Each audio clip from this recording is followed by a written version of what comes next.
Assalamualaikum warahmatullahi wabarakatuh. Perkenalkan, nama saya Amaulana dengan NIM 11820600001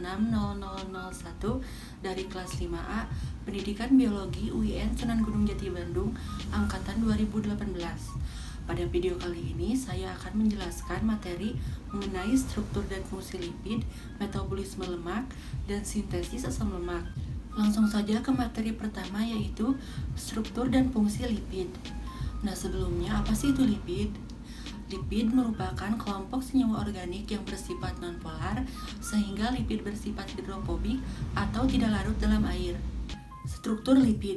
Yang pertama, berdasarkan struktur kimianya, lipid adalah ester gliserida dengan jumlah atom lebih dari 10 yang terbentuk dari reaksi esterifikasi antara asam lemak dan gliserol. Selain itu, ester gliserida membentuk lemak dan minyak. Struktur asam lemak dan gliserol pada senyawa lipid adalah sebagai berikut. Yang kedua, berdasarkan struktur trigliserida, lipid dibagi menjadi dua jenis, yaitu lemak dan minyak. Lemak dan minyak tergolong senyawa trigliserida atau triasil gliserol, yang berarti senyawa yang memiliki 3 gliserol. 3 OH dan gliserol ini dapat diubah dengan sejenis sisa asam atau berbagai sisa asam. Rumus struktur dari lemak dan minyak adalah sebagai berikut. Pada gambar di samping, R1, R2, R3 yang dimaksudkan adalah rantai hidrokarbon dengan jumlah atom karbon dari 3 sampai 23.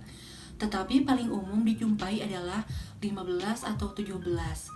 Lemak yang terbentuk dari asam karboksilat sejenis disebut lemak sederhana. Jika terbentuk dari 2 atau 3 jenis asam karboksilat disebut campuran. Penamaan lemak dimulai dengan kata gliseril yang diikuti nama asam lemaknya. Penamaan dari lemak dan minyak sering diberikan sesuai dengan asam lemak pembentuknya. Contoh, tristearin dari gliserol dan tristearat, dan tripalmitin dari gliserol dan tripalmiat.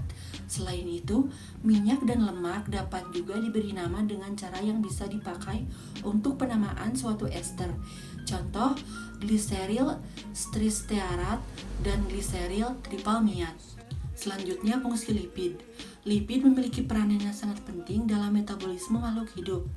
Fungsi lipid antara lain sebagai sumber energi, cadangan penghasil energi, hormon, pelarut beberapa vitamin, isolator panas, pelindung organ penting, ciri kelamin sekunder, bahan penyusun membran sel atau organel, dan lipoprotein. Yang kedua, saya akan menjelaskan mengenai metabolisme lemak. Nah, sebelumnya saya akan menjelaskan apa itu lemak dan apa itu metabolisme. Nah, lemak merupakan ester yang tersusun dari 3 asam lemak dengan 3 gugus alkohol dari senyawa gliserol. Sedangkan metabolisme adalah suatu rangkaian atau proses yang terarah dan teratur di dalam sel tubuh melalui reaksi-reaksi kimiawi, sehingga diperlukan dan atau dihasilkan bahan-bahan tertentu seperti unsur, molekul, dan energi.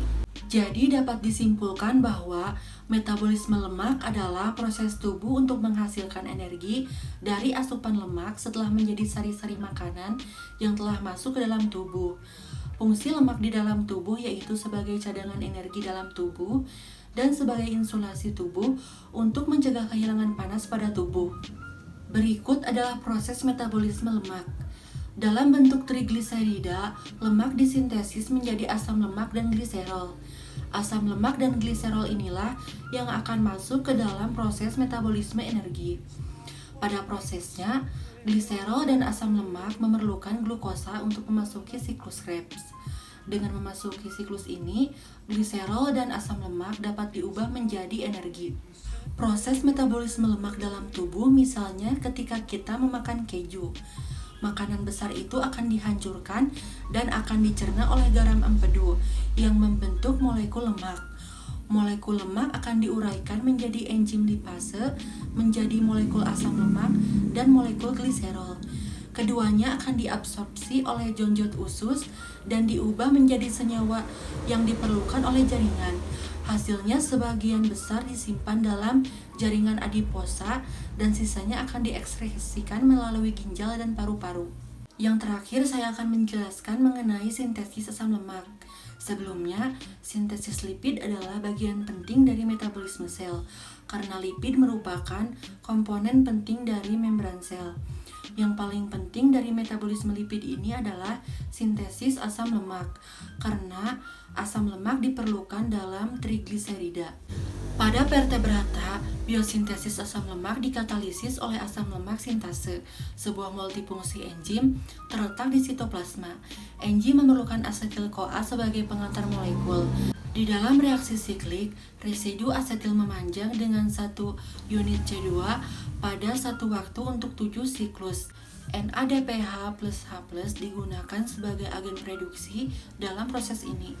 Asam lemak disintesis dengan penambahan 2 unit karbon ke ujung rantai hidrokarbon. Sintesis asam lemak terdiri dari 2 tahap, yaitu tahap awal dan tahap pemanjangan. Tahap pertama yaitu sintesis asetil ACP dan malonil ACP dari asetil-CoA. Langkah awal ini melibatkan kondensasi gugus asetil dan malonil untuk membuat sebuah perkusor 4 karbon. Tahap kedua yaitu tahap pemanjangan. Produk dari kondensasi awal dimodifikasi oleh 2 reaksi reduksi dan reaksi dehidrasi untuk menghasilkan asil ACP. Asil ACP berfungsi sebagai substrat untuk reaksi kondensasi tumbuhan yang menggunakan malonil ACP sebagai donor 2 karbon. Nah, untuk lebih rincinya, yang pertama, sintesis malonil ACP dan asetil ACP. Malonil ACP merupakan substrat utama untuk biosintesis lemak. Sintesis malonil ACP dilakukan dalam 2 langkah. Yang pertama adalah karboksilasi asetil-CoA dalam sitosol untuk membentuk malonil-CoA. Reaksi karboksilasi ini dikatalisis oleh biotin-dependent enzim asetil-CoA karboksilase menggunakan mekanisme serupa dengan reaksi yang dikatalisis oleh karboksilasi piruvat. Aktivasi HCO3- membentuk karboksibiotin bergantung pada ATP. Reaksi ini diikuti dengan transfer CO2 ke asetil-CoA membentuk malonil-CoA. Langkah kedua dalam sintesis malonil ACP adalah pengangkutan separuh malonil dari koenzim A ke ACP. Reaksi ini dikatalisis oleh malonil-CoA ACP transakilase. Enzim serupa disebut asetil-CoA ACP transakilase, mengubah asetil-CoA menjadi asetil ACP. Yang kedua, reaksi awal sintesis asam lemak. Sintesis asam lemak dimulai dengan pembentukan unit 4 karbon yang melekat pada ACP. Molekul ini disebut aseoasetil ACP, yang terbentuk oleh kondensasi dari substrat 2 karbon atau asetil-CoA atau asetil ATP dan 3 karbon substrat atau malonil ACP dengan menghilangkan CO2. Reaksi ini dikatalisis oleh 3 ketoasil ACP sintase atau KAS. Dalam reaksi ini, unit 2 karbon dari asetil-CoA ditransfer ke enzim, di mana ia berikatan kovalen dengan tioester. Enzim kemudian mengkatalisis pengangkutan unit 2 karbon ke ujung malonil. ACP membentuk 4 karbon intermediat dan melepaskan CO2. Yang ketiga, reaksi pemanjangan sintesis asam lemak. Asetoasetil ACP mengandung bagian terkecil 3 ketoasetil. Nama 3 keto ini mengacu pada adanya gugus keto pada posisi C ketiga, atau bila kita sebut juga atom C ini adalah beta karbon dan produknya disebut bagian beta ketoasil. Enzim kondensasi juga disebut dengan beta ketoasil ACP sintase. Untuk mempersiapkan reaksi kondensasi selanjutnya, bagian 3 ketoasil yang teroksidasi harus dikurangi menjadi bentuk asil dengan transfer elektron dan proton ke posisi atom C ketiga. 3 reaksi terpisah yang diperlukan. Dalam pengurangan pertama, keton diubah menjadi alkohol. Langkah kedua adalah penghilangan air oleh dehidratase menghasilkan ikatan rangkap. Akhirnya, reduksi kedua menambahkan hidrogen untuk menciptakan gugus asil yang tereduksi. Produk akhir dari langkah reduksi, dehidrasi, dan reduksi ini adalah asil ACP yang memiliki 2 karbon lebih panjang. Yang keempat, aktivasi asam lemak. Reaksi tioesterase menghasilkan pelepasan asam lemak bebas, tetapi modifikasi berikutnya dari asam lemak ini dan penggabungan mereka ke dalam membran lipid memerlukan langkah aktivasi di mana mereka akan diubah ke tioesterase dari koenzim A dalam reaksi ATP dependen yang dikatalisis oleh asil CoA sintase. Pirofosfat yang dilepaskan pada reaksi ini dihidrolisis menjadi 2 molekul fosfat oleh pirofosfatase.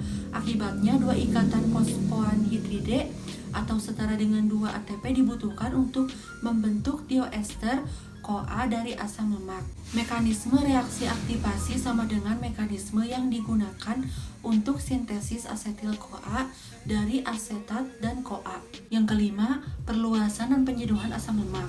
Jalur sintesis asam lemak tidak dapat membuat asam lemak yang lebih panjang dari 16 atau 18 karbon. Asam lemak yang lebih panjang dibuat dengan memperpanjang palmitoyl-CoA atau stearoyl-CoA.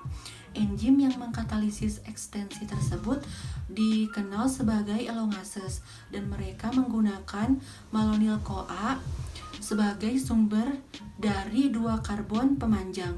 Hanya itu yang dapat saya sampaikan, kurang lebihnya saya mohon maaf. Terima kasih. Wassalamualaikum warahmatullahi wabarakatuh.